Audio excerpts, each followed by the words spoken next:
Vámonos. Introducción a R y RStudio. Punto número 1. ¿Qué es un lenguaje de programación? ¿Qué es un lenguaje de programación? El lenguaje de programación es un sistema estructurado de comunicación, el cual está conformado por un conjunto de símbolos, palabras clave, reglas sistemáticas, semánticas, que permiten el entendimiento entre un programador y una máquina. Es un lenguaje nuevo para que ustedes trabajen con la máquina y le expliquen exactamente qué es lo que necesita. No es en un lenguaje tradicional, sí se puede entender como un idioma nuevo para explicarse con otro tipo de, pues en este caso de infraestructura y tecnología. Ahora, hay distintos lenguajes en la actualidad. C, C++, PHP, Java, Python, etcétera, ¿vale? Hay muchos lenguajes. En ese momento, Cell sintió el verdadero terror. Es un lenguaje formal, tiene sus reglas, no lo podemos inventar y cambiar así, nada más porque nosotros queremos expresarnos diferente. No. ¿Es difícil aprender un lenguaje de programación? Bueno, pues la pregunta es, ¿para ustedes es fácil aprender un lenguaje normal? ¿Una nueva lengua, un nuevo método de comunicación? Bueno, pues entendamos lo siguiente. Aprender un lenguaje de programación es como aprender un idioma, pero aprender a programar es como aprender a escribir una novela.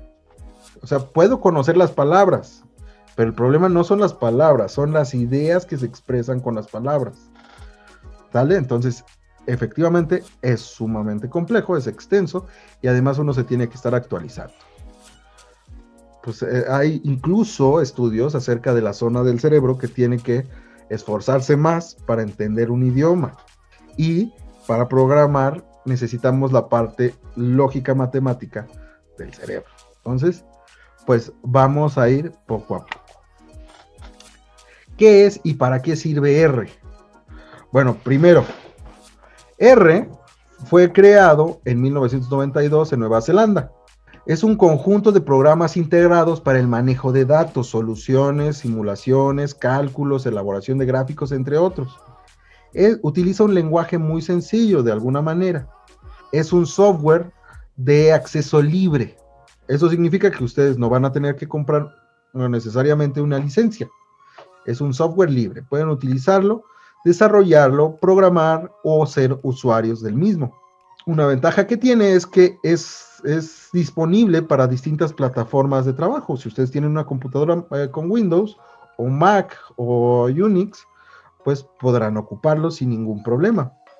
Es muy utilizado por la comunidad científica y ha sido desarrollado y ocupado durante las últimas décadas, desde su creación, digámoslo así, gradualmente ha obtenido cada vez más representatividad, más interés y más usos. ¿Por qué? Por lo mismo, al ser una plataforma de acceso libre, donde hay la posibilidad de crear programas, algoritmos, modificaciones, pues entonces esto genera una comunidad detrás del programa. Gradualmente se generan y se mejoran los algoritmos, los paquetes con los que podemos trabajar. Es una pieza clásica, es lo que es. Entonces, ¿por qué utilizar R? Es un lenguaje bastante adecuado para la estadística, ya que permite manipular datos rápidamente y de forma precisa.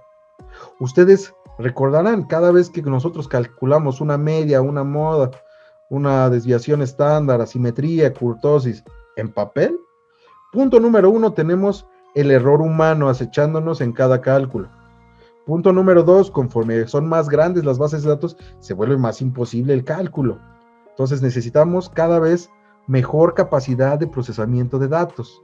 La ventaja que tenemos aquí con R es que tenemos asociado la posibilidad de procesar datos enormes. Claro, también necesitaremos de capacidades mayores en nuestro ordenador.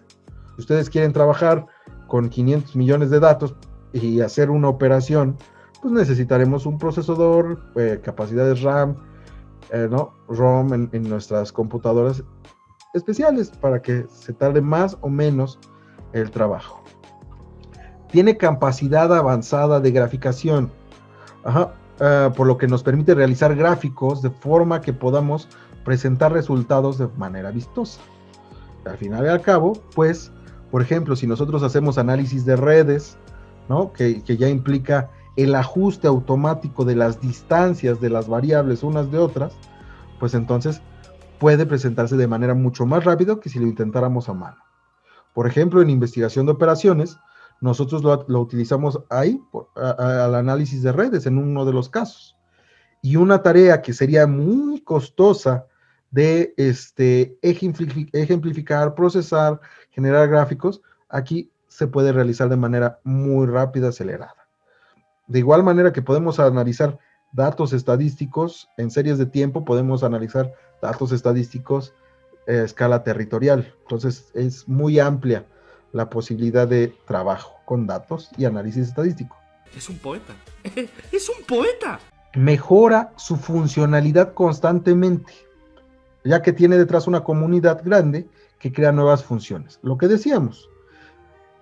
Punto número 1, al ser un software abierto, al tener acceso libre y un grupo de programadores atrás, ustedes se podrían consolidar como programadores también, en este momento no lo son, ¿no? Pues de acuerdo a sus propios problemas pueden generar algoritmos específicos, como son los que vamos a ocupar en algún momento.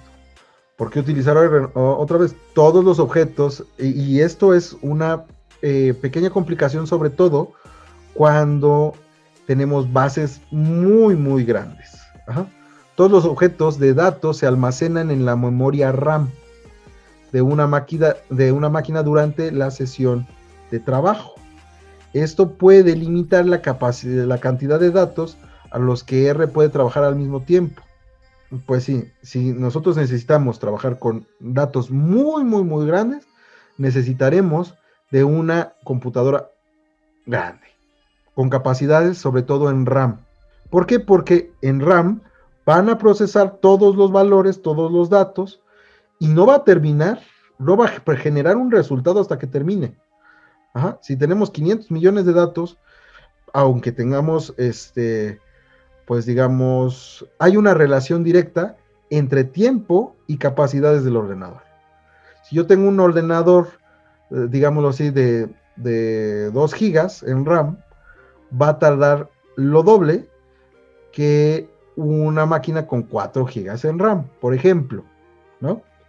Dependiendo la cantidad de información que tengamos. O sea, hay muchos asegúnes, hasta la construcción de la base. Pero esa es la lógica. Más información, más capacidad utilizada dentro de la memoria RAM. Ahora, habíamos hablado de R, pero RStudio es la interfaz que nosotros vamos a tener como usuarios con el lenguaje con el lenguaje formal R. Entonces, la interfase del usuario para R se llama RStudio. Vamos a instalar los dos, R y RStudio, ¿no? Es potente, sencillo el software y vamos a trabajarlo aquí. Es igual, un software libre. Igual tiene versión para Linux, Mac, Windows sin ningún problema. Es un programa amigable, es la forma en la que nosotros podemos, pues digamos así, charlar, generar conclusiones, generar reportes con lenguaje R. Ahora, nosotros podríamos hacer un comparativo de distintas plataformas como Stata, SPSS, SAS y R para ver sus características, ventajas y desventajas, ¿no? Por ejemplo, Stata, SPS, pues son poderosos en el análisis de datos, pero R es más versátil, tiene más potencialidades porque al ser un software de carácter libre, pues está detrás de esta comunidad que decíamos, que genera regularmente nuevos algoritmos, nuevas potencialidades que podemos ocupar. Ajá. El costo en R, pues es de un recurso libre, ¿no? Entonces, SAS, SPSS, digo, pues pueden ser costosas las licencias, ¿no? Claro, el rico piensa que con una monedita puede comprar al pobre. También tienen distintas formas de las extensiones del programa. En Stata los denominamos do files, en R generamos archivos de texto con los comandos de nuestros programas, etcétera, ¿no? O sea, ya esto no lo vamos a abordar más y vamos a meternos en este momento a la instalación.